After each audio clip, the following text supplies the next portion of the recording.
for the super chat. Thanks for the message attached to it as well. Mr. Jonathan, you have the floor. Good evening to you, sir. Thank you. Thank you, Mr. Ellis. I greet you. Thank you very much for the good Thank you, work sir. you are doing. And God bless you. I saw your work during that you talked about. The good Lord will continue to bless you for your work of your work to humanity. You know, Thank you. God will continue to bless you. God will continue to increase you. In Jesus' name, I pray for you and for all that is connected with you. So my fellow panelists, I greet you all. You're all welcome. God bless you all. And among diaspora, I greet you once again. And God bless you greatly. And my fellow commenters and callers, I greet you all. God bless you all abundantly. You're all welcome. Yeah, I listened to Mr. Black Panther attentively. Yeah. Quickly want to respond to the question asked by the caller that why Araban-B, let me just start from there briefly, why Araban-B should not be arrested. Again, my response is in line with what Mr. Black Panther said. You know, he can't be arrested, first of all, as long as he has not committed any crime. That's obviously any crime. He can't be arrested. He has the right to be running his mouth all over the space. However, he should be cautioned. Nothing stops right-minded people to caution him, to put him on the right side of things. It should, as a matter of fact, you know, it can and it should be cautioned. But when you see people who are silent, you know, then you know that they are part of the evil. They are part of the evil system because they are benefiting from it. Someone like Araban-B should be seriously cautioned, number one. Number two, the media should not be, I saw the all over today. What is wrong with Nigerian media? You people don't have work. You people don't have work to do.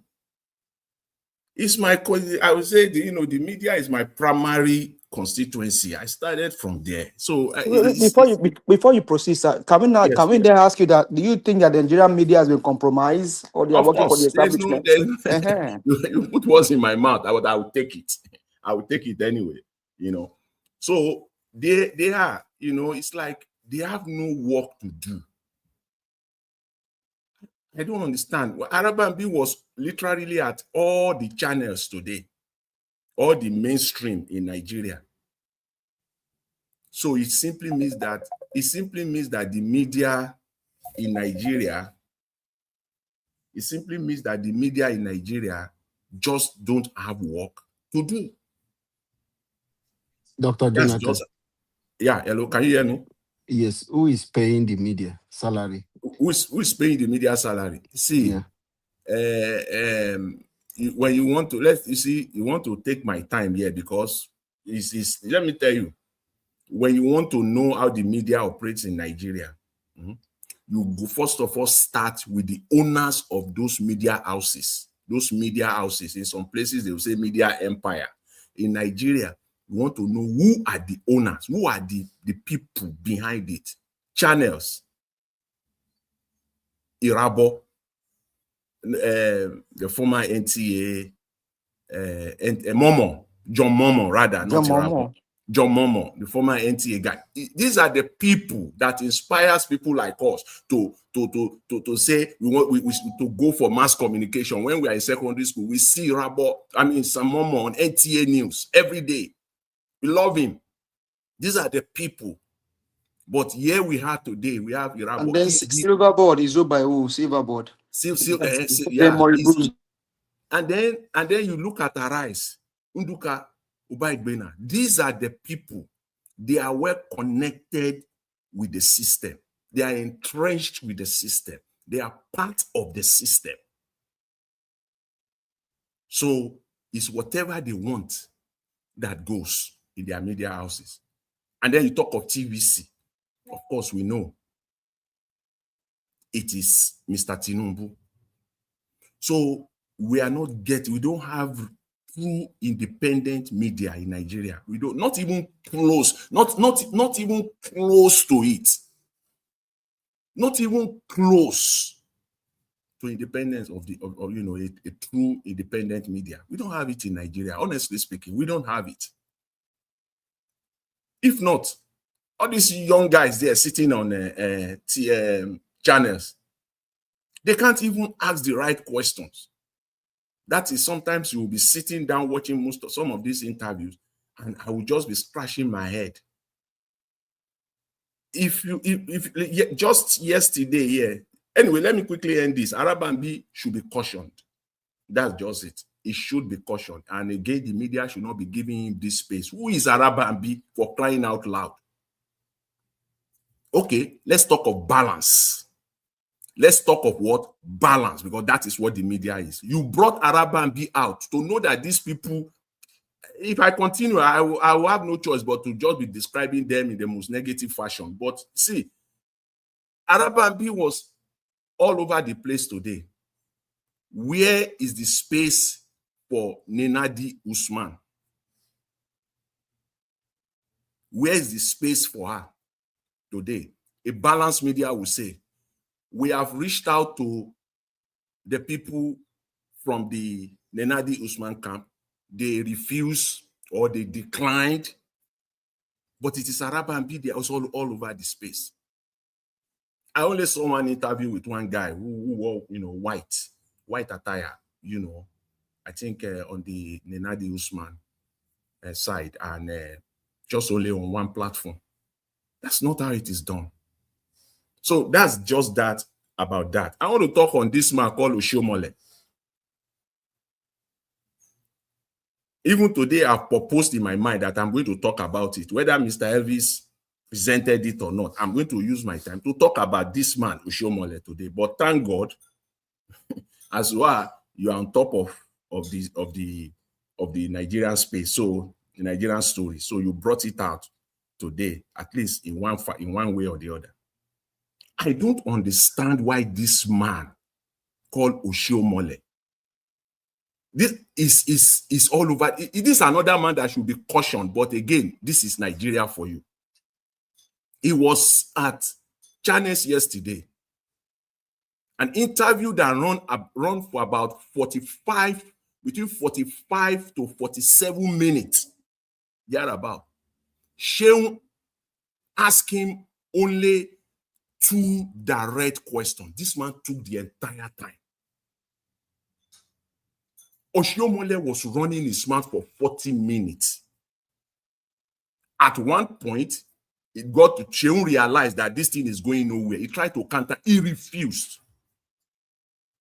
He refused, and all he was talking, what he does not know anything about, again, because he believed that Nigerians are morons. The majority of people that are listening to him. What does Oshiomhole know about the economy? What does Oshiomhole know about taxes? What?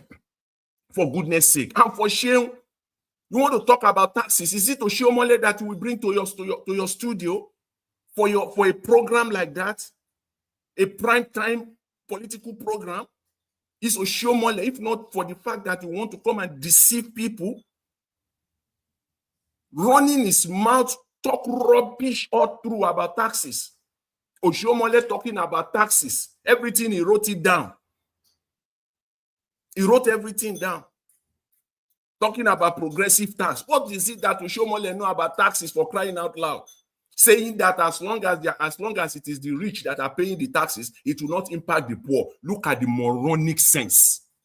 As long as it is the rich that are paying the taxes, it doesn't affect the poor. Look, just listen to that stupidity, ignoramus statement. If the rich are paying the taxes, it has the multiplier effect on the poor people. Even though you are taking it from the rich will pass it on to the poor. In what form, sir? In many ways. If you have your business, you have your factory, and government now said that you'll be paying taxes, they increase it, they double it, no problem. You will pay it. But the prices of that's the elementary explanation. The prices of your product will also jump. in line with that taxes that you are paying. There's no free lunch anywhere. If you have been paying 100 million naira in taxes, and then because of this new tax law, you are now paying 250 million, are you a Father Christmas that you will just throw? You are so nice like that. You will just throw 150 million additional to the federal government. You pass it on to your people. Yes, that's what you do. So at the end of the day, it is the people that will still pay the tax, that will still pay it. He came and be running his mouth about progressive taxation in Nigeria. They are talking about foreign taxes. Oshiomhole even have the audacity to be talking about foreign taxation, foreign business taxation, the amount of taxes that they are paying for foreign people. He was talking about double taxation. What is it Oshiomhole know about double taxation, for crying out loud? And then on top of it all, for me, my conclusion there was just that it was a pre-arranged interview. He called Sheung to come and say his own, run his own mouth there, and Sheung gave him the floor. He gave him the floor all through. Because it would be easy for me to conclude that perhaps Sheung also does not even know anything. He doesn't even know about the subject matter. How could we allow him to run away for over 40 minutes? And he asked him only 2 direct questions, just 2. The rest was just to try to counter him. These are the people that we have in Nigeria, the kind of lies that they are shoveling. And this one was the former governor Olodo. Yeah, I like the video. The guy that the video presented here today, the way he sold those rubbish, those nonsense to the people of Edo State, telling them that what is the state of Edo State today? What is the state of Edo today? They have nothing to show, but they still want to retain power. For what? He's ready to say all sorts of rubbish because he believes that he can do it over and over and over again. He did it before. He succeeded. He's ready now. He's already doing it now. This is the template for 2027 to come out and say these lies to Nigeria, and the media is not ready to hold them to account. If you see a serious media guy, a serious anchor who know his meat very well, honestly speaking, if you undo Oshiomhole will, in fact, he will pee on his pants within the first 30 minutes of that interview. Because his strategy is to ensure that he eats up the entire 30-40 minutes. And you can't get anything sensible. All lies. It doesn't make any sense. Foreign business taxation, double taxation, that it is good. How will that bring foreign investment? How would that encourage and attract foreign investment? Because this new tax policy is saying that if you have business in the UK, literally, just to explain it in the most simplest form, it simply says, if you have business in the UK and you have been taxed, if your company in UK you have been taxed already, and you bring your money to your Nigerian company, when you bring that money in, you have to declare it, and Nigeria will still tax you. Yes, that is it. He was challenging KPMG. What does Oshiomhole know about taxes? Please, talking about KPMG position on the new tax policy. Okay, Jonathan. Yes. That was a petition against the tax law that you cannot do double taxation. If not, the international community will react against Nigeria. One bread, they are talking about foreign investment. On the another side of it, they brought out a tax system that would double or triple tax foreign businesses. I don't understand what kind of improvement you want to bring to the economy by doing that. I just don't understand. That is what the law, and the guy, Oyedele, the tax guy in Nigeria, because, when you are caught, and because, his level, his status as a tax guy, as an economist, instead of him to admit that was an error, and the government will do all it can, all it is necessary to amend that section of the tax law is fighting KPMG, is fighting them back. When you know it is fundamentally flawed, it will affect foreign investment. It will not bring foreign, it will. Because if you bring your money to Nigeria, even though you have been taxed in the United States or United Kingdom, once your money lands in Nigeria, and the law says that, normally the law says that once that money has been taxed in another country, you don't need to declare it again in Nigeria. The new tax law says that you must declare it again, and then you will be taxed. That is what it says. That is the bone of contention. But anyways, I'm glad that this Nigeria in diaspora don't know this, so they support tax. They don't know this, so you bring your investment next year, you go see Pepe. No, the problem is just that things. Wait, this tax, it's not. I'm not just saying it. The man, the earpiece man, the earpiece CEO, he said it just last month. He said if nothing is done to this tax law, he said by the end of this year, he said most local airline in Nigeria will shut down. They will shut down. He said it. That was his statement. We'll see. We'll start seeing the impact. Just wait and see. And somebody said something about the level of hunger in Nigeria, and yet people are not speaking. I don't know. I think it was Mr. Elvis who said that. Look at the level of hunger, and yet people are not speaking. It baffles, a sane mind, that the level of hunger, and yet people are not speaking. Why? I think that's a legitimate question to pursue. Why? Why is it that people are not speaking with this level of hunger in Nigeria? It baffles me. Me as a person too. It just baffles me.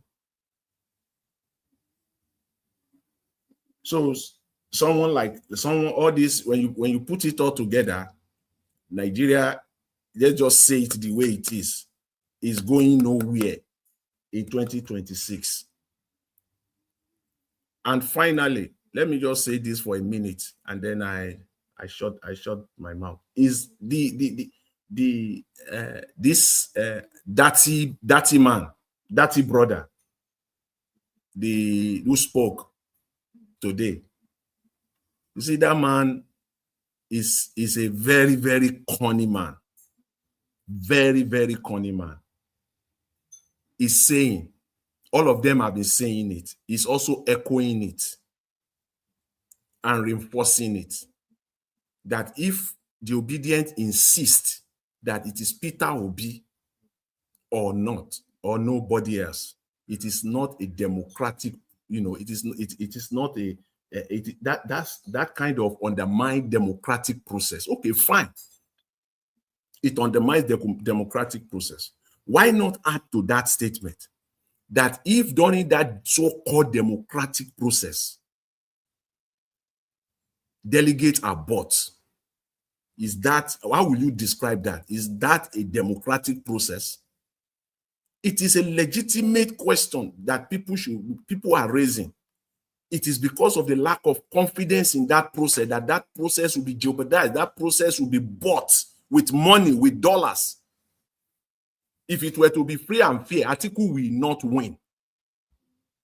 All of you knows that the reason why Atiku will win is that process will be bought. But Oga Jonathan, yes, consensorship is part of democratic statement. They can take a delegate through consensus principle, through agreement. In a coalition, in a democratic process, coalition, they have to agree inside, because if they go on electoral, according to the electoral or their process, it will break the party all over again. It has been done in India before now, where they agree. And they now elected the party that has the highest this thing in the house, just with 0.5%. They elected them to be a prime minister. So what is he saying? Consensus is part of democracy. And that is what we need. Okay. Thank you, Black Panther. Mr. Jonathan. That's okay. Let me okay. Is Mr. Labo, you All know, right. I don't want to Thank you, find sir. myself in a position where I was, I will end up saying actually. When Mr. Elvis want to talk, he will say, and when people want to defend the indefensible, they will start. When you start hearing actually, when you address me as Dr. Jonathan, please, I decline. I'm not a doctor.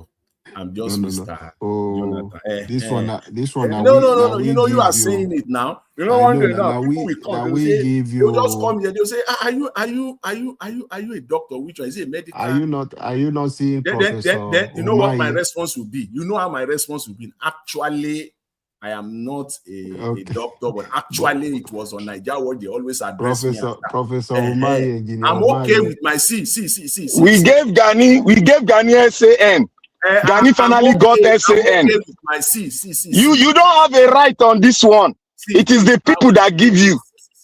I'm okay with my two. I can flout that anywhere in the world. I'm okay with my 2 masters. Oh God, Jonathan, you know what they talk. Forget your talk. Thank you, sir. Let's move on.